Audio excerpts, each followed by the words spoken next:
Alhamdulillah, salatu wassalamu ala rasulillah wa ala alihi wa sahbihi wa mawalah, la hawla wa la quwata illa billah. Asbahna ala fitratil islam wa ala kalimatil ikhlas wa ala dini nabina Muhammadin sallallahu alaihi wasallam wa ala millati abina Ibrahim hanifan musliman wa ma kana minal musyrikin. Amma ba'd, ayyuhal hadirun azani Allah ajma'in. Bapak dan Ibu yang berbahagia, bersyukur kepada Allah SWT pagi yang mulia ini di bulan Sya'ban. InsyaAllah sebentar lagi akan sampai bulan Ramadan ya. Semoga kita disampaikan dan diberikan keberkahan di bulan Sya'ban ini dan diberikan kemampuan melaksanakan berbagai macam amaliyah di bulan Ramadan insyaallah. Demikian juga keluarga kita, anak-anak kita juga diberikan kesenangan, kegembiraan menyambut datangnya bulan Ramadan yang mulia insyaallah. Hari ini surat Al-A'raf, kalau gugusan ayat di dalam tafsir 150 151. A'udzu billahi minasy syaithanir rajim. Walamma raja'a Musa ila qaumihi ghadbana asifa qala bi'sa ma khalaftumuni min ba'di a'ajiltum amra rabbikum wa alqal alwaha wa akhadha bi ra'si akhihi yajurruhu ilayhi qala ibna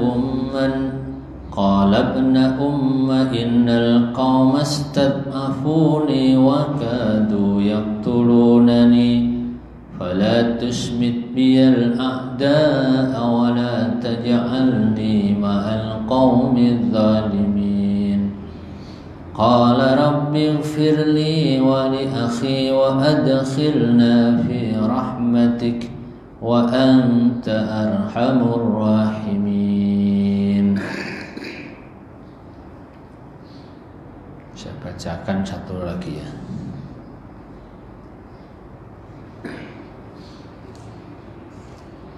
Innal ladzina ittakhadhul ijla sayanaluhum ghadabun min rabbihim wa dhillatun fil hayatid dunya wa kadzalika najzil muftarin. Walladzina 'amilus sayyiati thumma tabu min ba'daha wa amanu inna rabbaka min ba'daha laghafurur rahim. Baik, sementara 4 ayat dulu, nanti kalau cukup kita tambahkan. Walamma raja'a Musa, walamma dan tatkala raja'a kembali Musa, Nabiullah Musa. Di pertemuan yang lalu Nabiullah Musa menemui Rabbnya di Gunung Sur ya, tinggal sebentar ke sana. Nabiullah Musa kemudian setelah itu kembali ila qaumihi, kepada kaumnya. Ghadbana, dengan sikap marah, asifan, kecewa. Mengapa marah dan kecewa? Kemarin ditemui ya, kaumnya malah a'ajiltum ijlan, malah menyembah, bahkan bukan menyembah, membuat Tuhan dari anak sapi, yang bentuknya anak sapi terbuat dari perhiasan-perhiasan yang dikumpulkan. Bahkan tidak sekedar itu, katanya dalam ayat itu bisa berbicara. Masya Allah ya. Berarti teknologi udah ada juga kali itu ya, teknologi suara. Masya Allah. Berarti kalau kita ada istilah modern tradisional, sejatinya enggak juga ya. Ya enggak juga. Mungkin satu fase iya. Tapi kalau lihat beberapa ayat menyebutkan tentang yaduru, bahwa dunia ini berputar, boleh jadi begitu perputarannya. Ya. Contoh ya, dulu kan ketika orang berada dalam animisme dan dinamisme kan saat itu tidak ada nilai, ya kan? Etika, adat, kehidupan itu menurut ya otak-atik gadoknya manusia. Habis itu katanya masuk ke era yang lebih maju lagi, sampailah kepada era modern. Orang modern mulai belajar menggunakan akalnya, juga menggunakan intuisinya, menggunakan wahyu sebagai dasar pikiran. Sudah mulai mencari kehidupan, ya, kehidupan yang baik, ya, yang punya dasar-dasar kira-kira gitu. Tapi setelah itu, ya, sekitar tahun 80-an sejatinya itu berubah lagi. Namanya bukan modern, tapi postmodernisme. Postmodernisme itu artinya orang itu kembali tanpa memperdulikan nilai, ya, apakah nilai etika atau nilai wahyu. Dan sekarang udah kita jadi ketemu kan ya, orang hidup bersama, laki dengan laki, wanita dengan wanita. Nah, ini bukti bahwa kehidupan ini memang diputar oleh Allah SWT. Pada satu titik masa, ya, putar lagi. Ya, kalau dulu diputer diturunkan nabi, sekarang diputer nggak ada nabi lagi nih ya. Ya kan baru 1500 tahun ini ya, tapi udah nggak ada nabi nih. Ya kalau ada nabi, wah gawat juga ya. Nah, yang ada wali, yang ada wali, orang ngaku-ngaku wali dan sebagainya. Ya adanya wali. Ya sudahlah itu. Dan walinya aneh-aneh juga, walinya kan aneh-aneh juga itu. Kadang banyak sebutan wali yang tanpa nilai, ya tidak bisa dirujuk dari Al-Quran, dari hadis, ya. Karena apa? Mungkin kesaktiannya, karena khariqul adah, keluar dari adat kebiasaan, ya kan? Kalau ustadz tinggalnya di rumah, kalau wali tinggalnya di mana? Di sungai, barangkali itu di gunung atau di cerita-cerita. Itu kan cerita mitologi ya, berulang. Jadi masya Allah nih. Ila qaumi ghadbana asifa. Jadi kita bisa membayangkan dari ayat ini ya, bagaimana bahayanya kalau satu komunitas, satu kaum itu ditinggal oleh seorang juru dakwah atau tidak ada juru dakwah. Cepat orang itu berubah. Ditemanin dai aja bisa berubah, apalagi ditinggal. Ya, masya Allah. Makanya alhamdulillah masjid ini juga banyak mendukung kegiatan-kegiatan dakwah. Ya, anak-anak yang suka mau kafilah dakwah mampir ke sini, alhamdulillah, dan bersyukur pada Allah rupanya kafilah dakwah tahun ini ditangkap oleh Kementerian Agama, dibantu oleh mereka untuk ditempatkan ke beberapa titik-titik. Ya, nanti tanggal 1 akan dilepas oleh Kementerian Agama. Jadi resmi, alhamdulillah. Jadi lebih legal lagi. Sebelumnya sudah legal itu, tapi ini lebih karena rupanya Kemenak membuat kegiatan penempatan dai tapi sepi peminat. Nah, ini sepi peminat ini kan kita bisa berpikir gitu, kalau begitu dakwah ini memang tidak banyak peminatnya gitu. Ya kan ya, coba kalau dibuka ya lowongan kerjaan, belum ngantrinya tidak karuan panjang sekali ini dibuka untuk dakwah. Iya, nggak ada peminatnya itu, jadi targetnya itu 500. dai. Ya, sampai ini sebulan menjelang Ramadan nggak ada. Tahu ya Dewan Dakwah memang rutin tiap tahun gitu. Ya, didukung nggak didukung berangkat aja gimana caranya. Yang penting kalau kita di Dewan Dakwah di STID yang penting punya uang saku berangkat. Pulangnya ntar. Nah, yang penting berangkat dulu. Ya, kalau berangkat insya Allah akan dipulangkan nanti insya Allah. Gimana pulangnya nggak tahu ya, apa naik perahu. Sampan itu belakangnya, yang penting berangkat. Iya. Saya dulu diserahin mengirim dai tahun 2010 juga begitu. Wah ini cuma bisa berangkat dan hidup 6 bulan, gimana? Berangkatin aja dulu. Iya. Kalau diberangkatin insya Allah kita udah punya bahan cerita ke jamaah. Sekurangnya punya bahan untuk mengadu pada Allah bahwa dai-nya nggak bisa mulai. Tapi kalau belum berangkat kan nggak punya hilah, kita nggak punya alasan. Jadi kita suka menanamkan ke adik-adik, ke dai-dai itu yang penting berangkat dulu. Kalau udah berangkat, ya kan kamu di sana itu orang yang terdolimi itu kan ya, terdolimi kekurangan kan kata rumus hadisnya diijabah gitu kan ya. Nah kamu banyak doa nanti sambil jalan berdoa semoga bisa pulang. Gitu. Karena apa? Kalau ini enggak, ya ngeri kita akan ngeri. Di dalam ayat yang lain disebutkan, wa ma kana Allahu liyu'adzibahum wa anta fihim, wa ma kana Allahu mu'adzibahum wa hum yastaghfirun. Dan tidaklah Allah mengazab satu kaum sementara kamu ada di situ. Maksudnya apa? Dai-nya ada di situ. Khitabnya kepada Rasulullah. Rasulullah nggak ada. Siapa yang melaksanakan? Ya kita.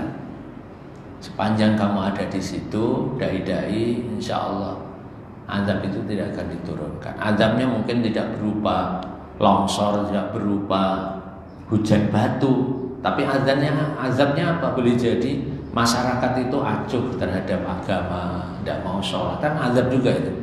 Ya. Orang bicara kasar, ya, berantem, ya, mabuk, azab juga itu. Ya. Orang tidak mau sholat ke masjid, bahkan tidak mau sholat, ya. Mungkin ada yang melecehkan orang yang datang sholat jamaah ke masjid dan itu azab juga. Ya. Orang tidak ada penghormatan, ya. Yang tua kepada yang muda, yang muda kepada yang tua kepada yang muda, nggak ada penghormatan. Suami istri tidak akur, kan azab juga itu.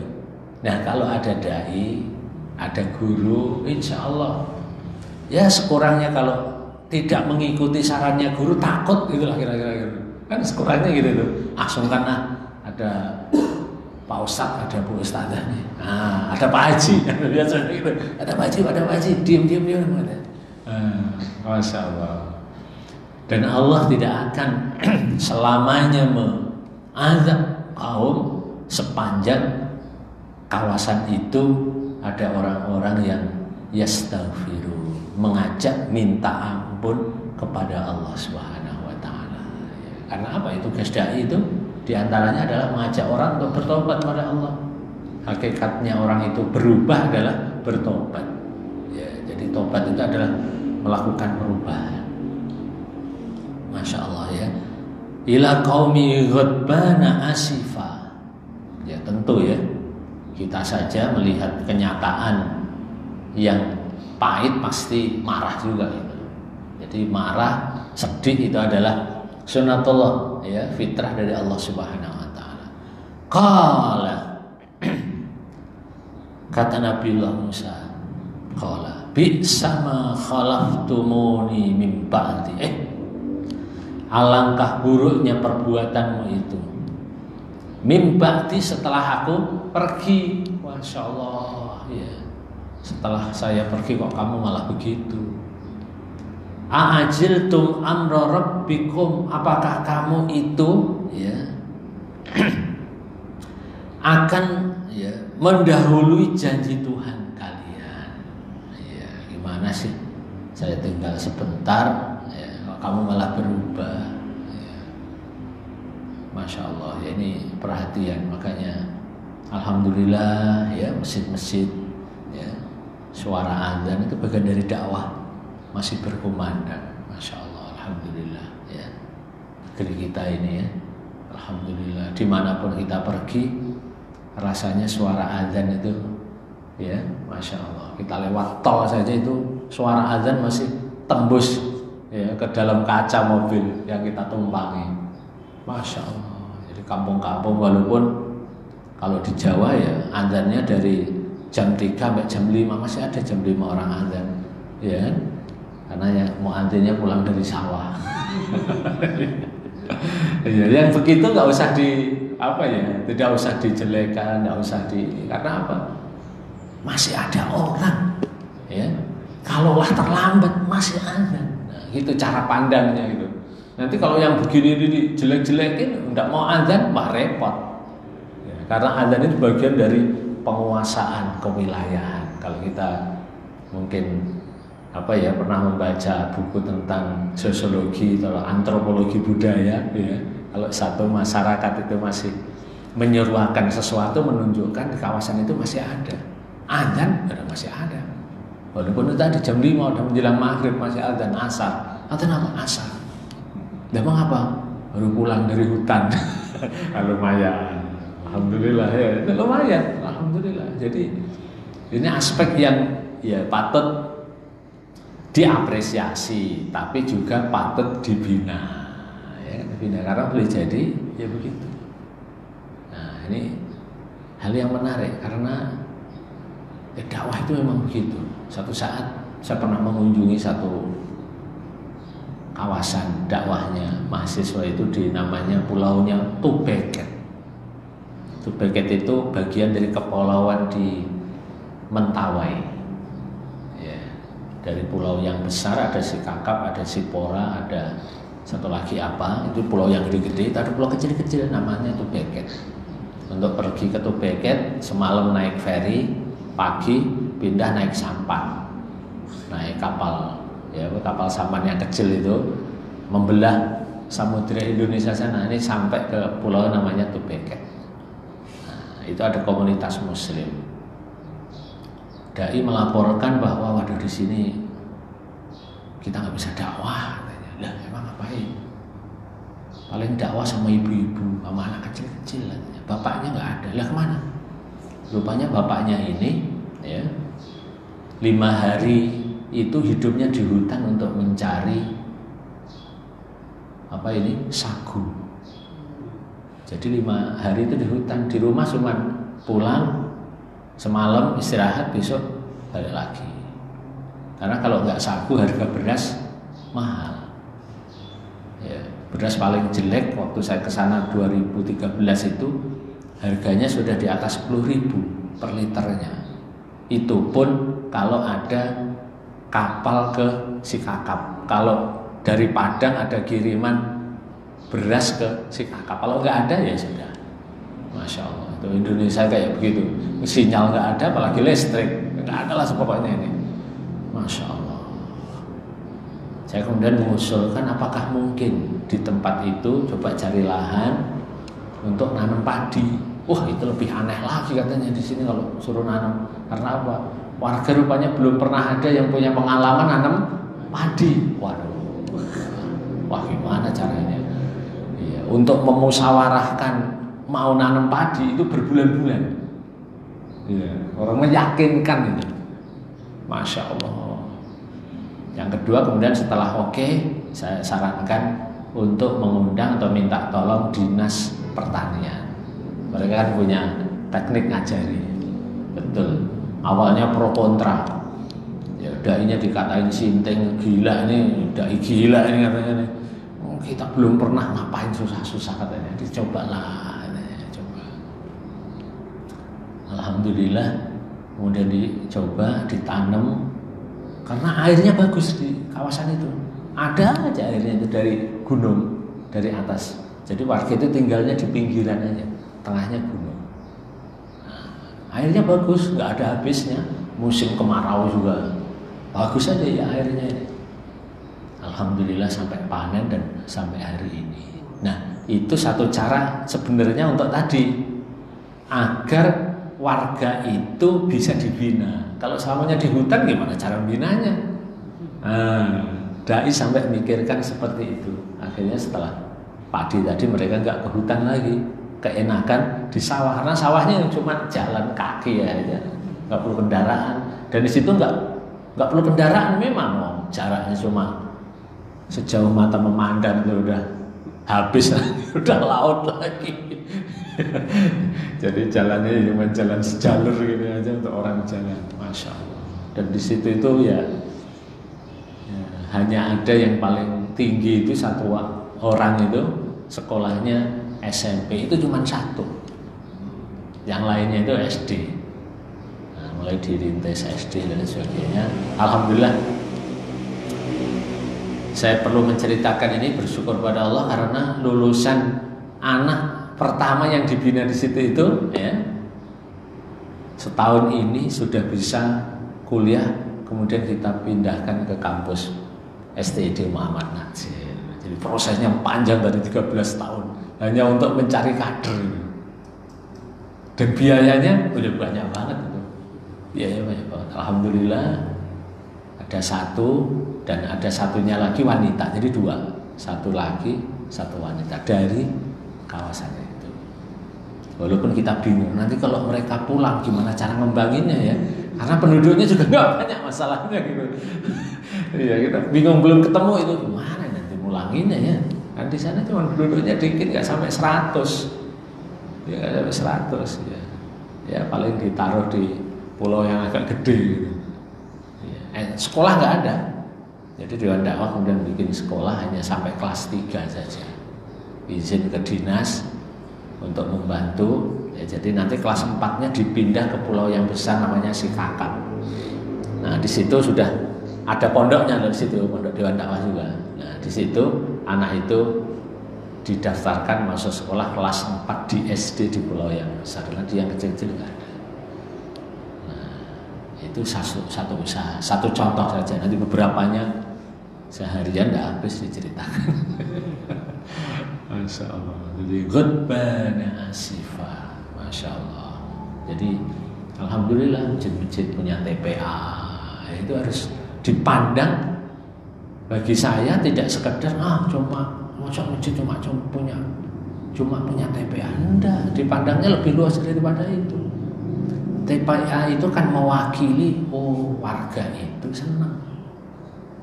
Nah, makanya bagi penggerak TPA seringkali anaknya memang di TPA, tapi sejatinya TPA itu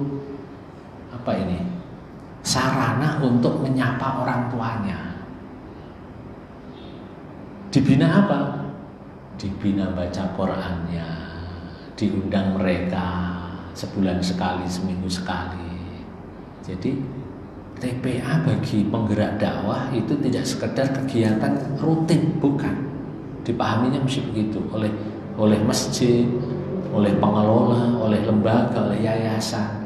Tapi TPA itu dipahami sebagai batu loncatan untuk menyapa orang tuanya. Karena untuk ngajak orang tua ngaji kan repot. Gimana caranya? Anaknya dulu digarap.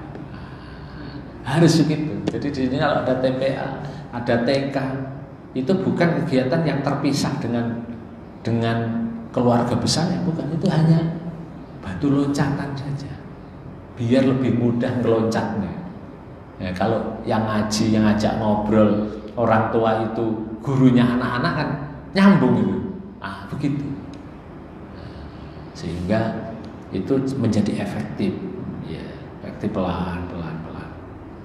Masya Allah. Jadi ini hal-hal yang penting ini. Agar apa ini tadi ya, wa alqal alwaha, saking marahnya ya, Nabi Musa ini kan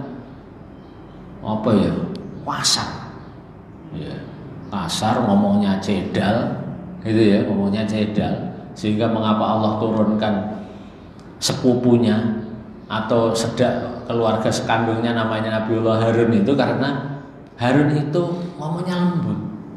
Kalau orang ngomong bisa dipahami. Nah, kalau Musa ini sudah susah dipahami, gampang marah gitu. Orang nggak paham tempeleng aja kan, pernah kan itu dalam cerita ketemu orang yang nyakitin Bani Israel itu kan ya, tempeleng sampai pingsan. Waduh, urusannya panjang kan. Selamat dia anak angkatnya raja. Selamat, kalau enggak tadinya dia. Waduh, memang ada ya. Mungkin Ustadz, kalau sekarang ya Ustadz nggak ada nabi, ya Ustadz yang temperamen. Ada yang dia punya mental, memang mau menyampaikan sesuatu itu nggak pandang bulu, nggak pakai belok-belok, langsung ya. Ada juga ya begitu kan ya, ada. Dan itu ya itu karunia dari Allah juga itu ya. Karena kalau nggak ada yang memulai yang begitu, nanti dipandang umat ini lemah, lemesan. Ya adalah ya, yang kencang-kencang ada, pelan-pelan ada. Jangan semuanya pelan dan semuanya kencang, repot, gitu kan? Ya, nanti kalau kencang nggak sesuai, oke, dipindah, ya, pembinanya yang pelan-pelan. Ya, masing-masing pengen menerjemahkan itu. Lembaga-lembaga dakwah juga begitu. Ada yang mengambil peran kencang, ada yang mengambil peran pelan-pelan. Jadi gitu ya, karena apa ya? Situasi dan sebagainya bagian dari kajian di dalam dakwah. Wa alqal alwaha, dan beliau ini Musa ini saking marahnya itu melempar loh itu kalau diceritakan di dalam tafsir Ibnu Katsir adalah apa, kayak kendi begitu. Apa kayak apa itu ya? Ya kendilah yang dilempar pecah. Dan nanti ayat berikutnya ketika dilempar pecah itu ternyata di dalamnya ada tulisan. Ya, apa ini? Firman-firman. Wahyu. Itu rupanya itu adalah tempat menyimpan itu zaman itu ya. Zaman itu cara menyimpannya pakai al-wah ini. Lalu wa akhadha bi ra'si akhihi, saking marahnya diambil itu kepalanya Harun. Ya orang marah biasanya gitu loh. Nah, kalau kita ngambil gini ya, tarik. Wah. Memang ini gimana sih katanya? Ya juru ilaihi, tarik untuk jarrah berarti ada ya yang menyakitkan kan, tarik kepalanya saking marahnya. Lalu qala ibna umma innal qauma stad'afuni. Harun kemudian bertanya, wahai anak ibuku, nah, ini bersaudara nih, anak ibuku. Ini panggilan ya, untuk kalau dalam tafsir panggilan untuk melunakkan kemarahannya, kemarahan Nabiullah Musa. Anak ibuku, ya panggil Musa, ya kan tambah marah gitu kan ya. Tambah dipanggil langsung orangnya, tapi dipanggilnya dengan panggilan yang indah, ya. Wahai abangku, mungkin begitu juga ya. Wahai anakku, wahai apa kira-kira, sayangku. Ini wahai anak ibuku. Ya. Qala ibna umma innal qauma, asal tahu ya, ini bahasa bebasnya ini. Kaum ini, sesungguhnya kaum ini istad'afuni, mereka ini menyakitiku. Saya ini dipaksa ya. Harun ini orangnya lembut, ya, halus, sehingga Bani Israel itu nggak berani kalau sama Nabiullah Musa. Musa main tempeleng aja kalau macam-macam. Harun ini orangnya lembut, nah dimanfaatkanlah oleh Bani Israel ini, takut-takutin, awas kamu kalau nanti laporan atau apa. Masya Allah. Di saat Nabiullah Musa ke Gunung Tur itu, iya kan, mau membuat patung, mau membuat Tuhan itu, ya, itu ditakut-takuti. Wakadu yaktulunani, dan hampir-hampir mereka ini mau membunuhku. Masya Allah, ya. Masya Allah, kita bayangkan dakwah kala itu ya, kalau hanya sekedar diusir ya biasa aja lah, salah komunikasi aja itu. Ya. Jadi ada hal-hal yang perlu disikapi, tidak usah ya mungkin terlalu kasar barangkali gitu ya. Ya, para nabi dan rasul itu menjadi sasaran bahkan ancaman dan sudah banyak kasusnya kan ya. Wa kadu yaqtulunani fala tusmit biyal a'da'a. Ya. Dan mereka ini ya,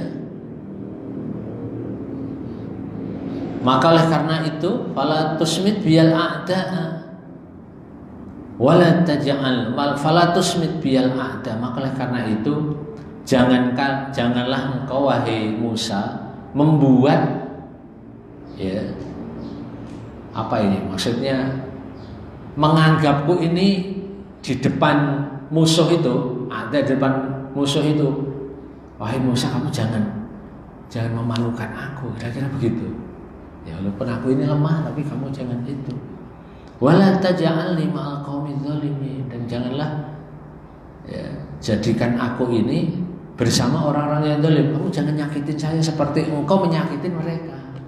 Ya, nanti ya, kita kan harus kerjasama, kira-kira gitu kan ya. Ya kan kita berdakwah bareng-bareng. Ini nanti menjadi satu nilai di dalam dakwah ini ya.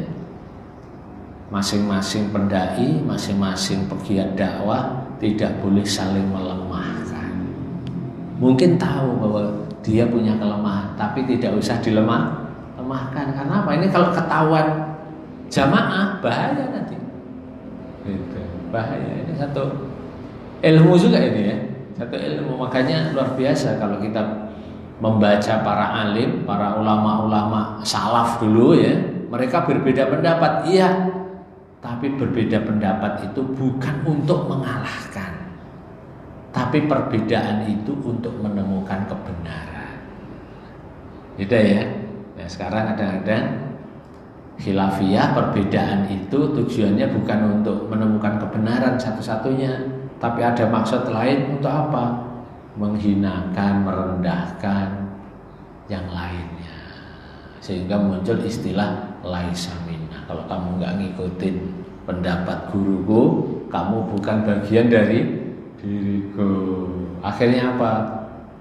Diucapin salam, nggak dijawab. Ya kan ya. Ketemu dalam pertemuan, nggak diajak ngobrol, ya kan, nggak ngomong. Kan kejadian ini di lapangan. Udah ada begitu, tanda-tanda begitu. Kalau itu yang terjadi, ya tidak mungkin Islam ini akan berkembang. Karena apa? Islam ini terlalu kecil kalau hanya diurus oleh sekelompok kecil, tidak mungkin. Islam ini luas dan dia memerlukan peran serta umat ini sebanyak-banyaknya. Ya, tidak bisa diurus hanya kelompok kecil, nggak bisa. Ya, karena apa? Islam itu sendiri sifatnya yang rahmatan lil alamin, kafatan linnas. Dia menyentuh berbagai macam lapisan masyarakat. Ya. Lapisan berilmu, ya, dan itu terwakili oleh seumpama ungkapan a'udzubillahi minasyaitonir rajim, ud'u ila sabili rabbika bil hikmati. Kalau dalam bahasa kita kan hikmah ini berarti untuk kalangan orang-orang yang tertentu ini, ya, dengan hikmah ini, dengan permisalan orang yang lemah, orang yang apa, dengan hikmah caranya. Dia tidak mungkin akan diajak ngaji karena apa? Ya belum tahu, ke masjid masih takut. Gimana cara menyapanya? Dikirimi bansos. Nah ya kan ya, dikirimin makanan, biar apa? Bisa berubah, kan begitu ya. Ada seorang dai yang dakwah namanya Ustaz Khalid di Malang Selatan sana. Di atas itu ada gereja besar yang luar biasa. Setiap pekan ya, itu mengumpulkan warga, diundang untuk menerima bansos tadi. Ya orang maulah, Malang Selatan. Ya. Dai-dai ini, ya dakwah ini gimana caranya ya, kita nggak punya modal. Akhirnya Ustaz Khalid ini punya ide. Apa itu? Dia beli tanah 4 meter di jalan itu sebelum masuk ke pintu markas gereja gitu. 4 meter aja cuma. Wah, orang-orang juga sama ribut, ini mau buat apa? Buat musola? Enggak. Ya buat tempat nongkrong aja lah. Nah, Nah, membaginya itu hari Sabtu di gereja itu. Ini canggih. Nah, ketemulah nih orang diundang, dibaginya hari Jumat. Wah, di pos yang 4 meter itu aja cuman. Itu kan hikmah itu. Itu hikmah caranya. Masya Allah. Dibagi di situ dan dibaginya lebih banyak dibandingkan yang di atas. Sampai dikasih ceramah sedikit demi sedikit. Sedikit demi sedikit ini bisa dikunjungi di Malang Selatan. Orang itu lama-lama, wah ya juga ya. Dikasih tahu besok hari Sabtu nggak usah ke atas. Ini kan bagiannya lebih banyak nih. Beras 5 kilo, soalnya kan cuma 3 kilo. Bisa ke sana ya. Lama-lama nih dibina. Akhirnya masyarakat ini yang awalnya 4 meter tadi, mereka ini membebaskan tanah di sekitarnya, dibangun musola. Akhirnya gereja itu dijual sekarang. Masya Allah, canggih. Ini hikmah. Ya, itu ada 2 dai-nya. Dai-nya yang satunya maunya awalnya itu, jadi yang datang itu langsung satunya ini kayak enggak mirip banget ya, tapi enggak mirip. Yang satunya itu kasar. Ya, datang duluan, melarang orang itu di tengah jalan ya. Siapa yang mau ke atas? Oh, ngajak berantem lah orang masyarakat kan. Akhirnya diterjunkan dai yang itu tadi penuh hikmah caranya. Alhamdulillah. Jadi aset itu akhirnya sekarang ya dijual. Katanya sedang dideketin gimana caranya kalau bisa kita bisa memanfaatkan di atas puncak itu ya kan, Malang kan kayak puncak ya, dingin itu. Ini cara-cara yang hikmah. Ya, kan kalau begini kan tidak perlu diturunkan orang yang banyak hafalan dalil kan tidak perlu ini. Iya, karena bukan itu yang diperlukan. Tapi yang diturunkan adalah orang yang tadi ya supporting bansos segala macam. Pelan-pelan pembinaan sekarang ini. Jadi Masya Allah, yang 4 meter tetap tidak dibongkar katanya sebagai kenangan. Kayak orang mampir segala macam, jadi di sekitarnya ada dibangun musola, masjid Jumatan sudah mulai ada katanya. Masya Allah, hikmah. Ud'u ila sabili rabbika bil hikmati wal mau'izatil hasanah. Al-mau'izatil hasanah, alhamdulillah ya kayak kita ini ya, bapak-bapak sekalian ini kan perlu sendiri, datang sendiri, hanya perlu pengumuman aja, besok tetap ada ngaji enggak kan, kalau gitu aja datang. Ini mau'izah hasanah, orang udah saling memerlukan, gurunya datang, jamaahnya datang, sudah TST, tahu sama tahu lah. Enak yang begini. Tapi ada juga wajadilhum billati hiya ahsan, dia perlu perdebatan. Kita menemukan kemudian orang dai atau dai seperti Zakir Naik. Wah, kan luar biasa itu, layani. Mau bahasa apa? Inggris, layani bahasa Inggris. Mau ngomong pakai Injil, layani pakai Injil. Mau pakai bahasa mana? Spanyol, layani pakai bahasa Spanyol. Oh, dasar ini orang-orang yang top yang begini. Nah, ini jangan dikasih makan, jangan disuruh ngaji begini, enggak tahan itu, karena harus ada forum perdebatan resmi dan diuji. Wah, ini lain lagi nih wilayahnya nih. Masya Allah.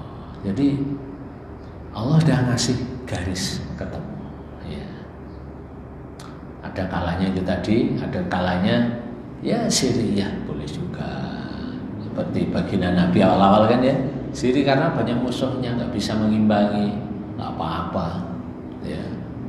Luar biasa ya kekuatan sama ya. Kalau kita lihat yang agak modern ya, yang sekarang yang kontemporer, bagaimana kemudian siapa di Afghanistan ya, pas apa itu pasukan Taliban itu apa namanya?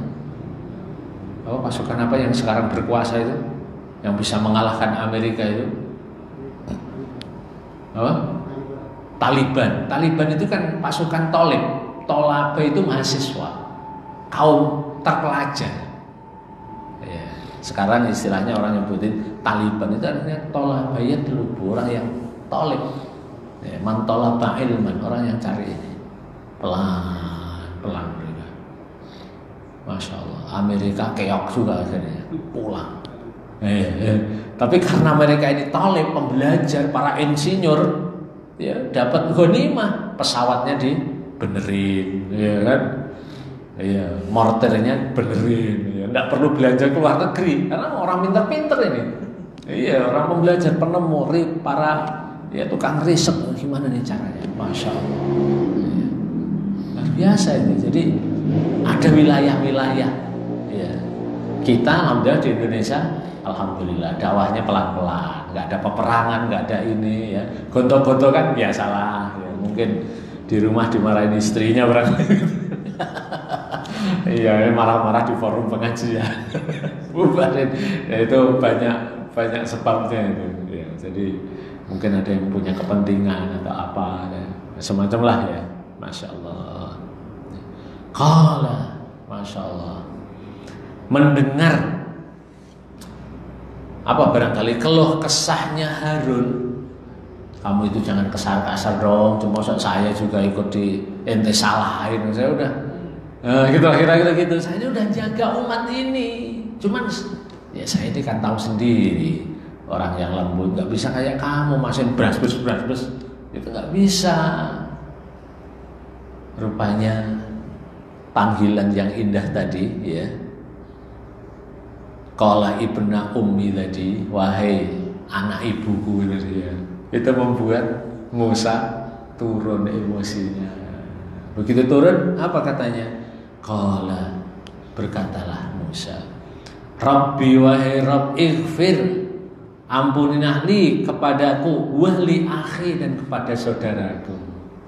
Ya, sekasar-kasarnya orang, jika kita menemukan cara yang tepat, turun juga itu, marah itu. Bagaimana tidak kasarnya Umar, ya. Kasarnya Abu Sufyan, ya. Ketemu juga, Masya Allah. Luar biasa. Dan di negeri ini kan juga banyak juga ya orang yang dulunya kasar gitu, para punya jabatan dan sebagainya, ketemu dengan ya pendakwah yang lembut, yang halus, memilihkan kata yang tepat, bertobat. Masya Allah. Kita ingat bagaimana ya zaman-zaman itu kedikdayaan Sudomo, ya kan ya. Wah, melarang kampus, ada pembinaan, pengajian, ya. Akhirnya masuk Islam, Masya Allah. Ya. Tobat juga itu ya. Allahu Akbar. Ya. Gak ada yang tidak mungkin. Ya. Wali akhi wa adkhilna, dan masukkanlah kami ya Allah fi rahmatika, di dalam rahmatmu. Allahu Akbar. Ya.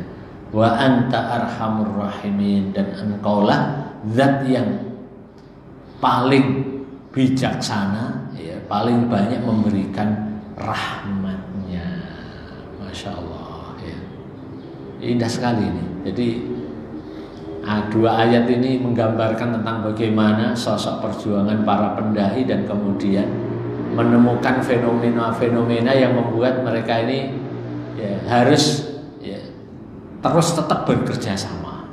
Ya, walaupun ada kekurangan tadi, yang satu maunya sat, yang taunya ya pelan-pelan lah, ya, pelan-pelan. Harus kerja sama ini, harus ketemu. Ya. Tapi memang betul ya, di lembaga dakwah kadang-kadang begitu juga, sulit juga itu mau apa ya, merukunkan yang satunya wes pokoknya ini, yang satunya entar dulu lah. Ini kalau enggak sabar-sabar menanganinya, akhirnya berantem antar mereka sendiri ini. Iya. Nah kalau sudah berantem, jamaahnya yang bingung, ini gimana sih ya? Kita mau ikut, mereka malah berantem. Jadi pekerjaan ukhuwah ini memang masih menjadi perjuangan jihad kita bareng-bareng. Ya. Yang temperamen harus menurunkan egonya, ya kan gitu ya, turun ya. Yang terlalu pelan-pelan harus menaikkan gasnya. Akhirnya ketemu. Masya Allah, walaupun tidak mudah nih. Ya. Di dalam ayat yang lain surat Toha ya, ada yang semakna dengan tadi ya, yang wala taj'alni wala tusmit biyal a'da tadi ya. Qala ya Harun, Nabi Musa berkata kepada Harun, ya Harun, wahai Harun, ma mana'aka, apa yang membuat halangan dirimu ya. Kan Nabi Musa melihat orang Bani Israel kok malah bikin Tuhan, itu piye carane ya ceritanya. Nabi Musa bertanya kepada gimana sih Harun, apa sih yang menghalangi kamu ya, sehingga kamu itu melihat mereka ini ra'aitahum dulu, melihat mereka ini dolim, mereka melihat mereka ini melanggar syariat, kok enggak kamu kasih tahu apa ya, alla tattabi'an, sehingga kamu tidak mengikuti aku. Gimana sih, kan kamu kemarin udah tak kasih wasiat, jaga biar teman gitu. Masya Allah. Maka apakah kamu telah sengaja mendurhakai perintahku? Emang kamu ini, mungkin bahasa kita sekarang ini, kamu pengkhianat ya. Wong suruh ngawal kok malah yang dikawal kacau nih. Wah, kamu pengkhianat nih. Ya sekarang lagi banyak rame ya, gara-gara politik itu saling tuduh pengkhianat. Ngeri juga ini ya. Jadi waduh, masya Allah ya. Harun menjawab ya, masya Allah. Qala ya bena ummi, wahai anak dari ibuku, la takhud bilihiyati, jangan kamu bukan cuma ditarik kepalanya, ditarik jenggotnya juga. Waduh, itu loro kan, sakit. Wala biroksi, dan juga kepalaku. Jadi kepala dan jenggot ditarik bareng. Masya Allah. Ini memang Nabi Musa ini memang masya Allah, nanti pekeras ini. Mungkin cocok ini dakwahnya di Amerika gitu ya, kayak Mike Tyson itu kan ya. Ya kan ada apa itu? Kapan itu ada beredar foto kan ya, Mike Tyson masuk ke mana sama Holyfield ya. Bener enggak itu ya, masuk ke kafe sholat aja begitu. Orang gak ada yang berani ngusir di hak kanan kiri ya ambruk itu. Perlu juga orang-orang yang begitu, cari reman-reman yang itu apa menyelesaikan ini. Masya Allah. Jangan yang lembut-lembut ya, kayak saya nih orang berani, ototnya cilik tapi ototnya gede ya, dakwah. Masya Allah. Ototnya nggak gede nggak ada apa, tidak apa-apa, yang penting kebijakannya ya. Keramat Tunggak tumbang karena tanda tangannya Pak Sutioso ya kan, macam-macam tak bedil. Ngomong gitu kan ya, punya kuasa tentara kan ya, mantan apa kepala keamanan DKI Jakarta ya. Keramat Tunggak yang bertahun-tahun susah untuk ditertibkan tumbang jadi masjid ya kan ya, masjid Keramat Tunggak. Insya Allah itu katanya tempat prostitusi paling besar se-Asia Tenggara katanya. Bayangin, Indonesia ini aneh-aneh ya, muslimnya terbesar, tempat prostitusinya juga terbesar. Aneh nih negeri ini ya. Ya, di tempat inilah ya banyak nabi-nabi palsu juga gitu kan. Aneh ya. Masya Allah. Iya, ini perlu orang-orang yang kuat seperti itu ya, yang bisa suaranya didengar. Kalau suaranya dengar, tanda tangannya tutup. Masya Allah, luar biasa ini.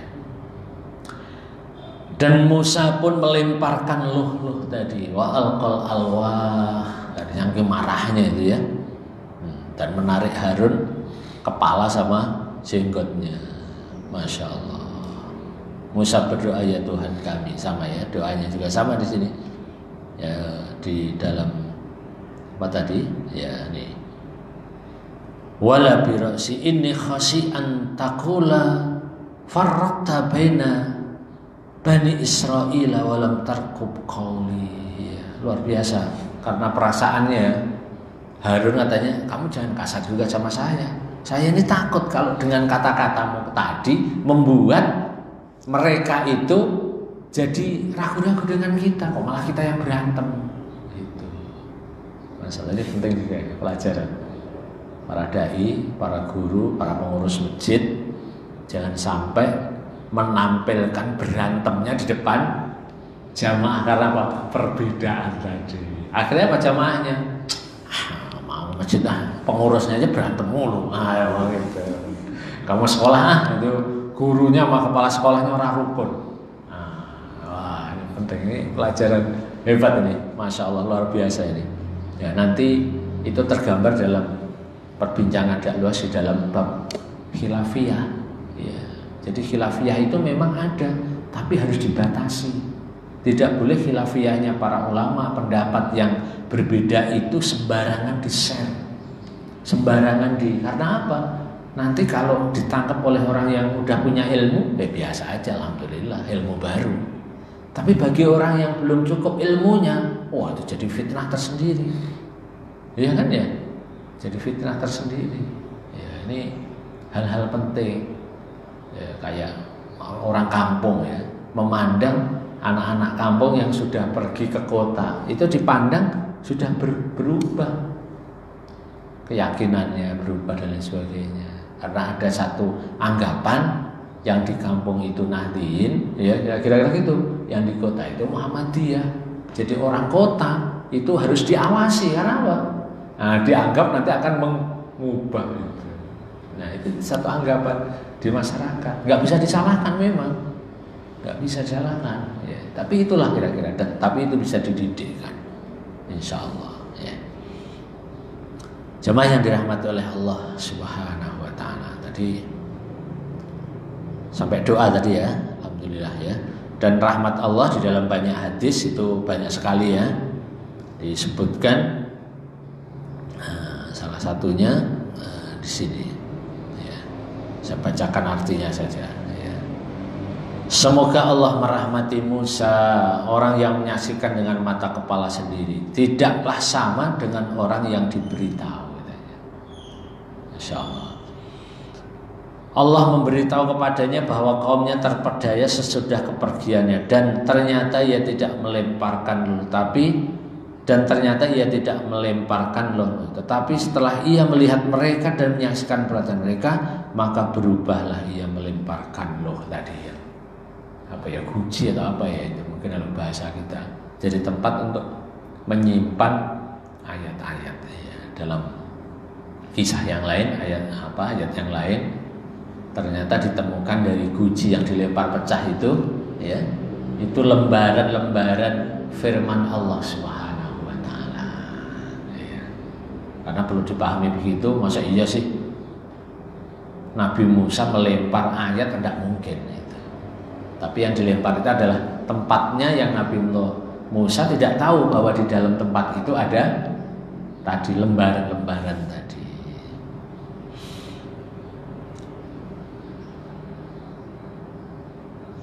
Dua ayat lagi masih cukup? Kita tambah lagi ya, nggak apa-apa. Dua ayat lagi ya, masih ya belum jam 8 kan, belum waktunya ngopi belum. Innalladzina, dan sesungguhnya orang-orang, ini kembali lagi cerita sedikit yang sebelumnya ya kan, tentang ijl tadi. Innalladzina, dan sesungguhnya orang-orang ittakhadhu, yang mengambil, maksudnya menyembah al-ijla, anak sapi tadi, lembu ya, lembu anak sapi ya, sebagai sembayannya. Sayanaluhum, kelak akan menimpa kepada mereka apa yang menimpa? Ghadabun, ghadab. Jadi orang-orang yang menyembah anak sapi tadi akan mendapatkan ghadabun, kemarahan, ghadab mir rabbihim, dari Rabb mereka, wa zillatun, dan kehinaan, zillah, fil hayatid dunya, di dalam kehidupan dunia. Dalam kehidupan dunia juga mendapatkan kehinaan. Karena apa? Masa orang hidup menyembah barang mati atau barang yang dia buat sendiri gitu. Nah, kalau yang berkuasa siapa? Ya kan? Jadi manusia menyembah sesuatu yang dibuat. Ya, terus yang berkuasa siapa?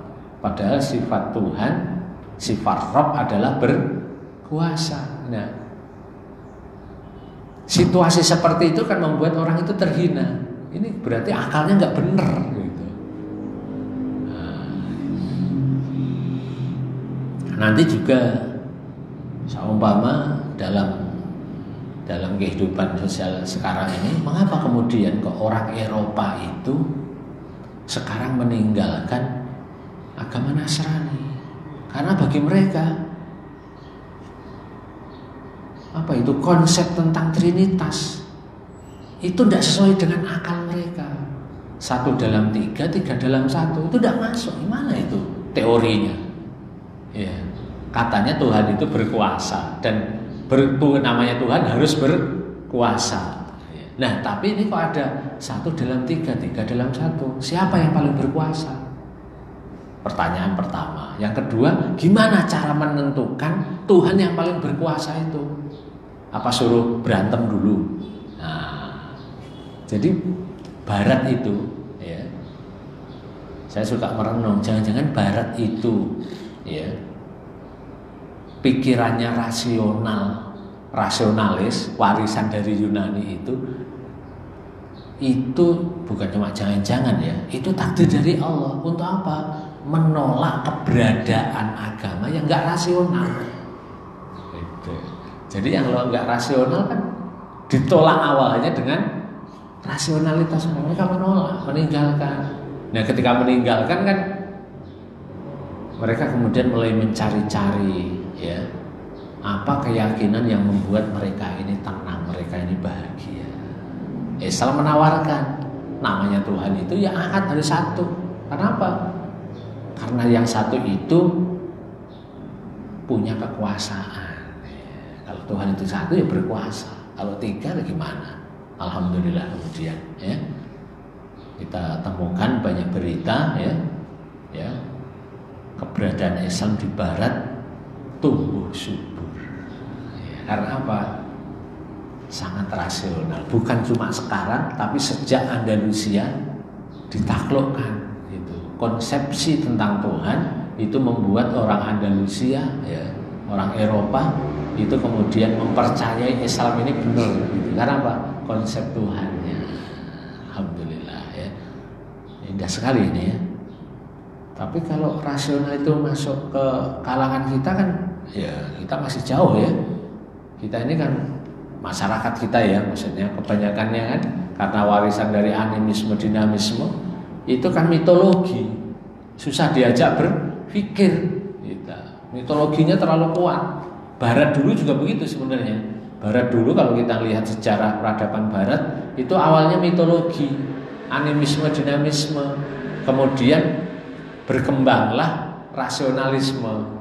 Orang berpikir, adu argumentasi dengan data, dengan fakta dan lain sebagainya, pakai rasional. Baru kemudian ketemu agama. Alhamdulillah, ya. Kita, ya, dalam dakwah di masyarakat memang seringkali, ya, diajak mereka untuk membuka pikiran dulu. Biar apa? Kalaulah dia berislam, Islamnya nggak nekat. Ya. Mengapa kok banyak orang Islam itu yang nekatan?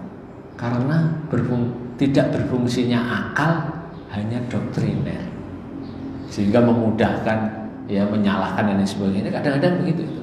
Diajak berpikir susah. Pokoknya kita kemudian menemukan kan satu fakta, saya tidak sholat, tapi kalau Islam dihina, oh udahlah, mati katanya. Nah, itu ciri keislaman itu berangkatnya dari tadi, doktriner tadi.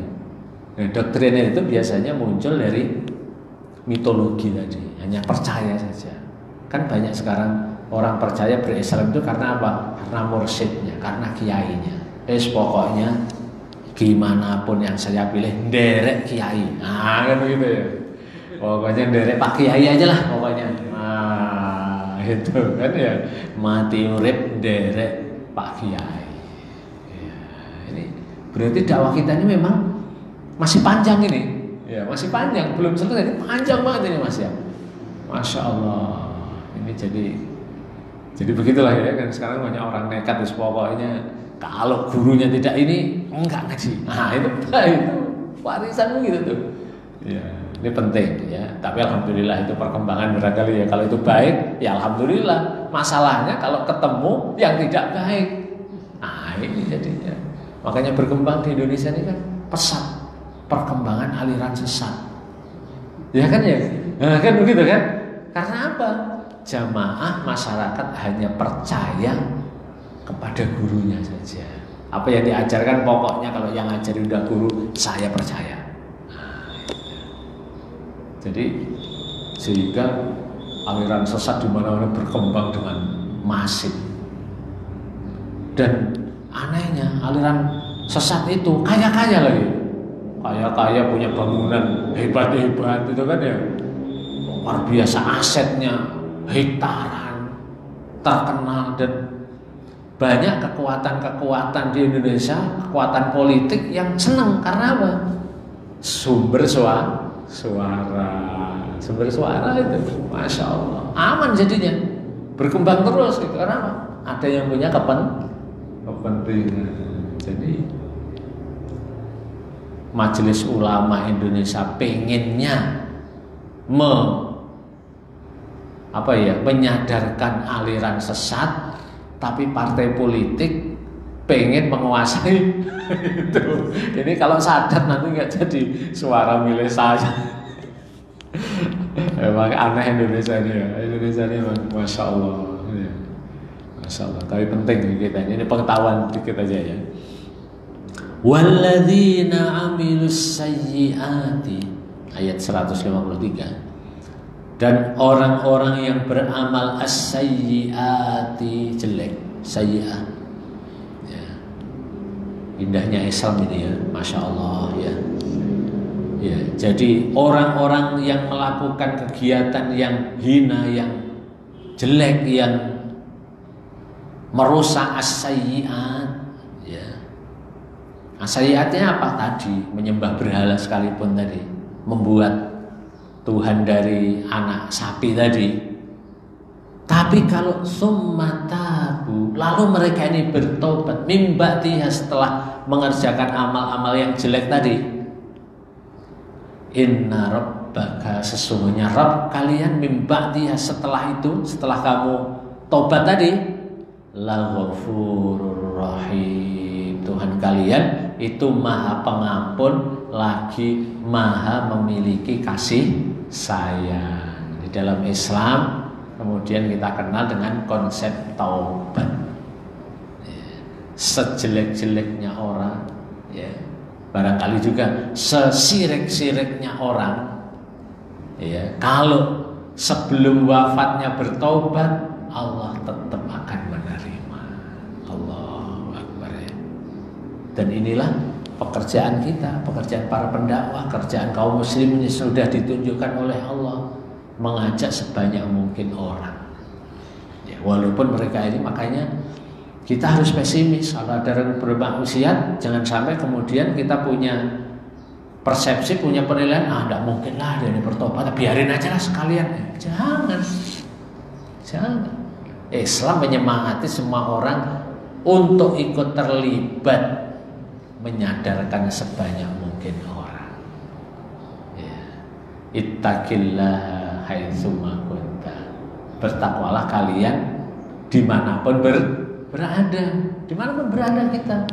Dalam kondisi di kampung keluarga kita yang baik-baik ataupun di luar itu. Ya. Wa'at bi'is sayyi'atal hasanata tamhuha, dan ikutilah ya perbuatan yang jelek itu dengan al-hasanat tamhuha, maka yang hasanat, yang baik itu akan mampu, akan dapat menghapuskan kejelekan itu. Nah, itulah konsep taubat itu. Ya. Jadi konsep taubat itu tidak sekedar dimaknai konsep pribadi kita, konsep yang kecil tentang kita, tentang saya, gitu ya.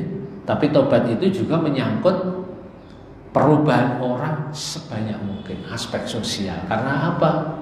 Tobatnya kita sendirian itu tidak bakalan berarti, tidak bakalan bermanfaat banyak. Karena apa? Sekuat apa kalau yang tobat hanya kita? Ya kan ya?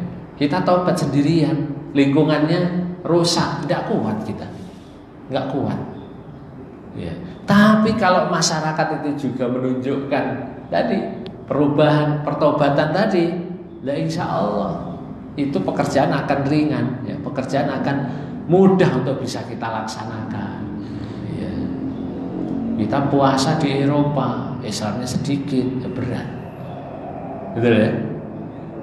Kita berpuasa Ramadan di Cipayung jadi ringan, kenapa? Muslim ngabeh. Iya, kita keluar nggak ada warung yang buka, ya kan? Ya kan? Sama tutup, sekurannya ditutup kelambu kan ya, sekurangnya. Iya kan, sekurangnya, ya sekurangnya ditutup kelambunya. Tapi kan tidak semasif kalau di luar Ramadan. Di luar Ramadan, waduh, kita nggak usah perlu keluar, ya di rumah aja nasi uduk, ya kan, gorengan. Ramadan, saya kan nggak ada orang muter nawarkan gorengan, nawarkan, nggak ada. Ya, ini luar biasa ini, masya Allah. Jadi Jumat berkah juga nggak ada ya, libur dulu Ramadan ini. Ya tinggal sekali 2 kali Jumat orang kali ini ya, masya Allah. Ya. Bapak dan Ibu yang dirahmati oleh Allah Subhanahu wa Ta'ala, ya, ini rahmat Allah sangat luas kalau kita membaca juga. Jadi sejelek-jeleknya orang, sejahat-jahatnya orang, jika bertobat kita harus layani, ya. Kita harus membimbingnya, ya. Bahkan tidak sekedar orang Islam yang bertobat, ya. Orang non Muslim yang masuk Islam sejatinya dia bertobat, harus kita layani, ya. Kita berikan kemuliaan, ya, sepanjang dia tidak bohong-bohongan, ya. Walaupun sekarang banyak juga itu yang modus, ada yang modus. Iya, saya pernah menemui habis Jumat ditemui. Ya, saya ini mualaf ini dan semacam. Emang dari mana? Saya dari Jawa. Saya aja lah ngomong bahasa Jawa. Ya, terus putih, ya paham dia. Wah ini modus, modus, agak kacau juga ya. Saya tinggal aja lah. Ini modus. Aku orang dari Jawa, bahasa Jawa aja nggak tahu. Waduh, modus ini. Ngeri lah. Ada juga yang modus, ya suka ada kan, berkali-kali disyahadatkan masjid sono lagi, masjid sono lagi. Nah ini perlu juga ya perhatian kita juga ya ini, karena banyak juga rupanya yang memanfaatkan, ya, memanfaatkan konsep tobat. Dan Allah memberikan jaminan, Rabbana wasi'ta kulla syai'in rahmatan wa ilman, dalam surat Al-Mu'min atau nama lainnya surat Ghafir, ya, Rabbana wahai Rabb kami, wasi'ta kulla syai'in, amat luas segala sesuatunya yang kau miliki itu. Apa itu? Rahmatan, rahmatnya, wa ilman, dan pengetahuannya dan ilmunya. Allah mengetahui kita, orang yang bertobat diketahui oleh Allah. Tapi tidak sekedar diketahui, Allah memberikan rahmat, memberikan kemuliaan, memberikan kekuatan, barangkali begitu ya. Karena kita ini merasa terus bertobat, terus memperbaiki diri, Allah memberikan kekuatan kepada kita, ya. Kekuatan batinnya, ya, kekuatan fisiknya, ya, masya Allah. Banyak orang-orang yang kita temui, ya, dari sisi umur, ya, sudah tua, tapi Allah berikan rahmat, masih produktif menulis. Para alim, ya, para ulama-ulama itu masya Allah, ya, umurnya 80 tahun lebih masih nulis, masya Allah, ya. Kayaknya nggak ada capeknya itu. Mungkin kalau nggak nulis malah capek barangkali, ya, nulis, menghasilkan karya-karya, kitab-kitab dan sebagainya, ya. Pengurus-pengurus banyak DKM juga udah sepuh-sepuh gitu kan, ya, mengabdikan dirinya setelah masa pensiun, kok nggak ada capeknya. Ya itulah rahmat dari Allah Subhanahu wa Ta'ala. Dipilihkan, kalau dulu perginya ke kantor, masa tua perginya ke Masjid, iya, Masya Allah. Karena yang ngurus para pensiunan, ya, masjidnya jadi makmur, iya kan ya? Ya luar biasa, masjidnya banyak yang makmur, ya. Sekarang tiba-tiba banyak masjid yang punya lift, iya kan ya? Karena apa? Pengurusnya pensiunan, masjidnya di lantai 2, nah, susah, akhirnya dibuat lift. Luar biasa, itu rahmat juga itu rahmat itu banyak ya. Al-Falah itu bikin lift juga, pengurusnya tua-tua semua dan sepuh-sepuh semua, masjidnya di atas, Pak salah bikin, Masya Allah, itu rahmat. Jadi Allah menggerakkan sesuatu itu, ya begitulah, Masya Allah ya. Jadi dalam kehidupan ini ya selalu ada rahmat, dan rahmat itu amat luas. Ada yang kelihatan, ada yang tidak kelihatan, Masya Allah. Dan rahmat di dalam hadis disebutkan Allah menurunkan, Allah memiliki rahmat itu 100, ya, dalam hadis yang panjang ya. Jadi rahmat Allah itu sangat banyak ya. Ini ada, saya tadi menemukan ya, ini qala innallaha azza wa jalla, dari Imam Ahmad, mi'ata rahmatan, sesungguhnya Allah azza wa jalla memiliki 100 rahmat. Faminha, dan diantaranya rahmatun, rahmat yatarahamu bihal khalqu, di mana para makhluk ya saling menerima rahmat itu. Masya Allah ya, kita jadi kenal, jadi saling peduli, itu rahmat ya. Kita belum pernah, sekurangnya saya belum pernah ke Palestina, tapi kalau didengar kata Palestina itu seperti ya seakan-akan orang Palestina itu keluarga yang pernah ketemu. Masya Allah, banyak orang Indonesia ya yang belum pernah ke Palestina, ada berita menangis ya, ada aksi menangis, menyumbangkan rahmat dari Allah SWT. Sampai anak-anak ini, anak-anak bayangin, Masya Allah gitu. Sangat sayangnya di masjid-masjid ya itu nyanyinya tentang Palestina aja itu sekarang kan ya. Ya pujian sebelum sholat maghrib tuh nyanyinya apa?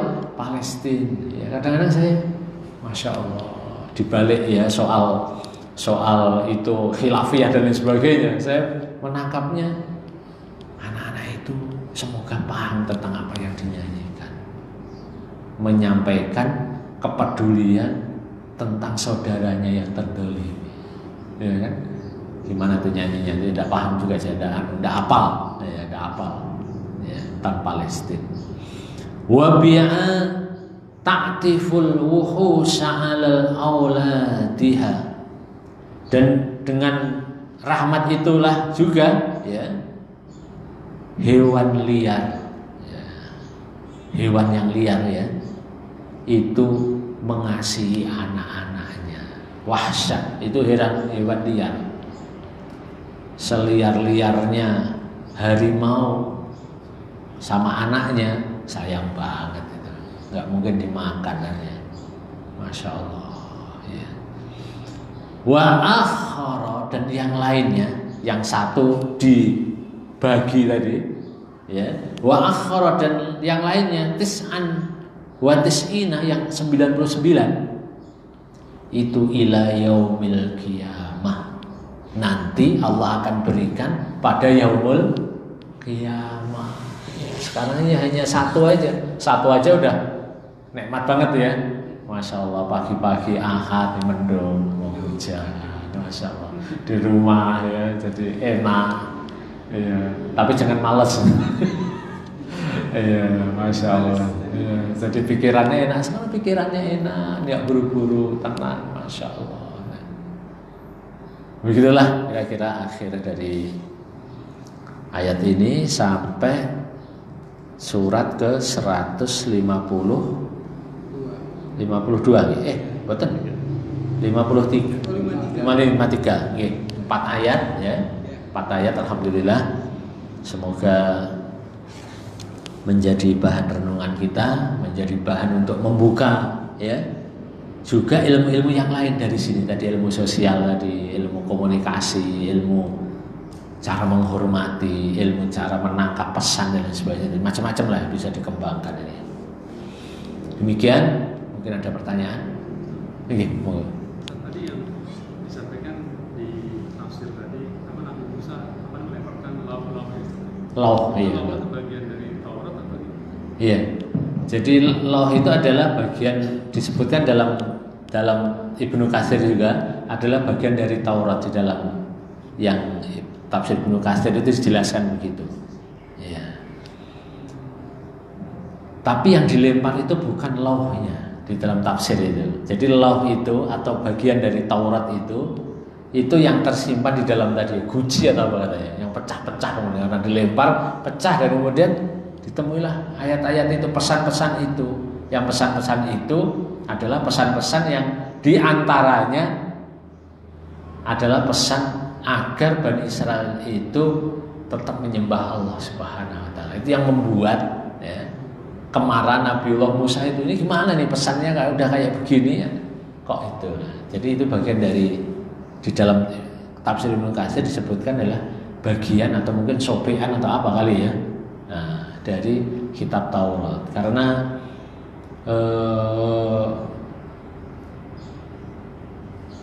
di sini tidak disebutkan langsung memang Taurat itu, tapi ada dalam penjelasannya begitu. Lauh, ya. Lauh. Ya, dan kalau begitu kita bisa bayangkan ya, berarti dalam era itu sudah ada produksi kertas. Wallah alam bentuknya kayak apa kan ya. Tapi kalau pakai teori yang tadi bahwa umat itu dipergilirkan, ya sangat mungkin. Ya, sama nanti kita akan ya kecanggihannya benteng Ya'juj dan Ma'juj itu kan itu dari besi yang tidak bisa ditembus. Wah kayak apa itu canggihnya ya. Nanti Nabiullah Nuh dengan perahunya itu udah canggih juga ya, berarti sekurangnya kalau ada perahu kan ada navigatornya. Gimana itu menciptakan navigator kala itu, Masya Allah ya. Dan tadi kembali kepada tadi yang disebut dengan alwah tadi adalah loh tadi. Alwah berarti jamak dari loh, dari lembar-lembaran, dari lembaran satu menjadi alwah, dan itu menurut Ibnu Katsir adalah bagian dari kitab Taurat. Wallahu a'lam bishawab. Kemudian kitab Taurat sendiri itu diturunkan ke Nabi Musa sama dengan Al-Quran, jadi dia turunnya juga tidak sekaligus tapi bertahap-tahap. Iya bertahap juga, iya sama juga karena kitab-kitab itu wahyu Allah itu kan turun untuk menjawab persoalan, nah, sehingga keturunnya ayat itu berpisah antara, bahkan ya kalau kita menengok tentang Al-Quran saja ya kan ya, satu surat itu turunnya tidak bareng sesuai dengan ya, bagaimana kemudian itu menyatukannya itu biriwayah Rasulullah. Kemudian makanya kemudian Rasulullah setiap bulan Ramadan disimak oleh malaikat Jibril untuk membaca, nah, dan itu adalah bacaan itu yang kemudian dianggap ya sebagai urutan. Nah, makanya nanti para mufasir terutama ahlul hadis kemudian ini riwayat ya. Ada riwayat, biriwayat dan bidiroyah gitu. Jadi ini urutannya, berarti mengurutkan Al-Quran sesuai dengan bagaimana Rasulullah membaca itu ya, gitu. Para sahabat kemudian juga demikian. Baru ada kalau di dalam teks sejarah dibukukan pada masa Umar ya, pada masa Umar ya, dibukukan. Tapi apakah di dalam masa Nabi tidak ada yang dicatat tapi tidak dibukukan dalam bentuk kitab yang hari ini bisa kita nikmatin ini, dicatat tapi tidak dalam bentuk buku. Mungkin tadi mirip kayak alwah tadi, lembaran-lembaran untuk menjaga barangkali ya, menjaga keautentikan. Walaupun sahabat kan mereka hafal sama hafal kan ya. Bahkan Nabi kan menyebutkan ada seorang sahabat yang minta ditambahin hafalan, katanya Nabi tidak menambahkan hafalan sampai ayat yang kemarin yang dikasih sudah hafal. Allah. Dan itulah saya yakin adalah bagian dari wahyu Allah Subhanahu wa taala, bagaimana Al-Qur'an itu dijaga dengan hafalan. Karena hafalan itu tetap sesuatu yang lebih kuat dibandingkan tulisan. Ya, sehingga itu menjadi rahmat berikutnya hari ini. Orang mau memalsukan ayat ya. Alhamdulillah para muhafid, para menghafal Quran, Masya Allah, tidak kurang ada di mana. Selalu saja kekeliruan cetak saja. Wah, di medsos sekarang udah rame itu, bro. Karena apa? Banyaknya orang yang memang punya kedekatan dengan kitab sucinya. Alhamdulillah, Masya Allah ya. Anak-anak kita juga, ya Allah, kecil-kecil itu sama apal ya, Masya Allah. Wallah alam bisa. Gitu. Jadi susunan ayat Quran sekarang itu, turun-turunnya kan enggak tersusun kayak waktu masih Nabi Muhammad. Sudah tersusun kayak gitu, tapi belum dibukukan. Iya, belum dibukukan secara tersusun. Iya, tersusun berdasarkan hafalan. Hafalan. Jadi susunan ayat Al-Quran pada masa baginda Nabi ya, itu disusun berdasarkan hafalan, mengikuti hafalannya Rasulullah. Tapi ayat turunnya itu sesuai dengan masalah turunnya, iya, turunnya. Tapi urutannya itu sesuai dengan hafalan Rasulullah. Dan itulah yang kemudian di masa Umar untuk dibukukan itu, dibukukan. Alhamdulillah ya. Walaupun di dalam riwayat juga ya ada huruf-hurufnya, huruf Arab itu tidak sesempurna sekarang. Dulu ada ya tulisan ba itu bagi yang non Arab itu sulit membedakan ini huruf ba, apa huruf ya, apa huruf non, apa huruf sa. Maka kemudian ditambahkanlah oleh para ulama ya untuk memudahkan tanda titiknya tambahin. Mungkin kemudian muncul tanda bacanya. Era-era kemudian muncul lagi ilmu nahwu sebagai ilmu bantu. Ya. Harokatnya nggak ada, tapi kok berbunyi. Dari mana? Penguasaan ilmu nahwu. Ini bunyinya A apa I? Nah, itu terdeteksi dari ilmu nahwu. Jadi dalam ilmu nahwu pokoknya contoh kecil ya. Kalau susunannya itu mubtada khobar, mubtada itu mesti marfu. Marfu itu mesti u. Itu kalau mubtada. Kalau khobar itu ngikutin mubtadanya tadi u juga, tapi kok ada khobar yang bunyinya lain. Itu. Nah, itu diselesaikanlah oleh ilmu nahwu ini. Sehingga orang walaupun tidak ada harokatnya kok bisa baca gitu. Dan bacaan itu mempengaruhi arti. Itu. Jadi bacaannya dia mubtada. Bacaannya berarti dia dia fi'il. Walau fi'il berarti itu ngikutin kaidah membaca fi'il. Ada fi'il madhi, ada fi'il mudhari', itu nahwu. Nah, itu bukan bagian dari ayat yang itu ya, bukan dari mukjizat itu, bukan bagian dari ayat. Itu ilmu yang dikembangkan, Masya Allah ya. Jadi luar biasa ya para ulama itu mencari cara jalan agar, karena kan sifat Islam itu mendunia gitu. Ini kalau cuma nggak ditemukan ilmu nahwu, dan nanti orang Indonesia nggak bisa belajar nanti. Itu. Ditemukanlah ilmu nahwu itu, Masya Allah, sampai hari ini ya berkembang. sepertinya masya Allah. Kemudian berkembang cara baca, ya kan? Ilmu tajwid, lain lagi nih, masya Allah. Lain lagi nih, masya Allah. Ya. Saya punya anak jurusannya sastra Arab gitu. Ini apa nih ngapalin syair-syair. Apa gunanya ini? Ya, ini ada gunanya katanya. Abi aja nggak belajar jadi nggak ngerti.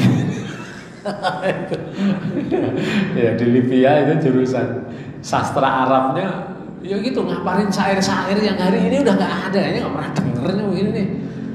Iya tapi ini ada manfaatnya, ini ada aspek estetikanya di dalam nyusun segala macam itu, masya Allah. Ini ya bahasa ini ya, jadi fakultas bahasa aja sekarang udah sendiri ya, dahsyat itu, masya Allah. Ya. Belajar begitu aja 4 tahun. Apa ini? Ya bagi kita yang ini baca apa manfaatnya?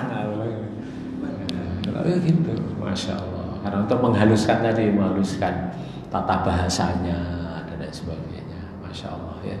Ini berkembang Islam ini, masya Allah ya. Dan saya yakin belum selesai juga orang untuk terus bereksperimen ya, masya Allah. Itu alangkah ya punya pahalanya orang yang mengajarkan bahasa isyarat itu ya. Allah luar biasa itu. Gimana dulu eksperimennya? Nah, kemudian Quran Braille. Saya dulu bayangkan Quran Braille itu ya tulisannya kayak tulisan hijaiyah. Saya membayangkan begitu. Rupanya enggak, Pak. Enggak. Jadi hanya titik-titik saja. Kalau titik 1 mungkin itu alif, titik aja ya. Tidak. Bukan. Saya membayangkan dulu begitu tuh. Ya, timbul. Iya, saya baru tahunya setelah ada proyek Dewan Dakwah, ada proyek dari Kementerian Saudi sana untuk mencetak Braille yang akan disalurkan di Indonesia. Iya, bukunya setebelnya segini Quran. Quran itu tebelnya gini, kan kertasnya tebel banget itu, kayak triplek gitu kan ya. Itu isinya cuma titik-titik. Jadi kalau kita yang biasa baca Quran alif itu begini, kita disodorkan itu enggak bunyi. Kita enggak bisa membunyikan itu. Dia baru bisa membunyikan orang yang matanya pakai tangan. Nah, gini, dan itu bisa cepat. Masya Allah, canggih, canggih. Allahu Akbar, itu kayak apa pahalanya penemunya ini. Allahu Akbar. Jadi banyak hal, makanya tadi Allah menyebutkan nanti di ayat yang Al-A'raf 153 tadi ya. Nah, 53 ya. Inna rabbaka rahmatan inna rabbaka apa tadi di ujungnya rahmatan wa ilman. Nah, tadi ya di surat Al-Mu'min tadi ya, surat Al-Mu'min. Ya, surat Al-Mu'min luar biasa ini ya. Nah, ini. Rabbana wasi'ta kulla syai'in rahmatan wa ilman. Ilmunya masya Allah belum banyak yang belum kita temukan ini. Mungkin nanti masa-masa berikutnya akan ada lagi ya. Apalagi gitu. Ya. Masya Allah. Demikian cakap. Allah a'lam bishawab. Semoga kita senantiasa diberikan oleh Allah kemudahan ya, kesabaran dalam menuntut ilmu, dalam menggali, memahami dan ikut serta menyebarkan Islam ini semampu kita. Subhanaka Allahumma wa bihamdika asyhadu an la ilaha illa anta astaghfiruka wa atubu ilaik. Assalamualaikum warahmatullahi wabarakatuh.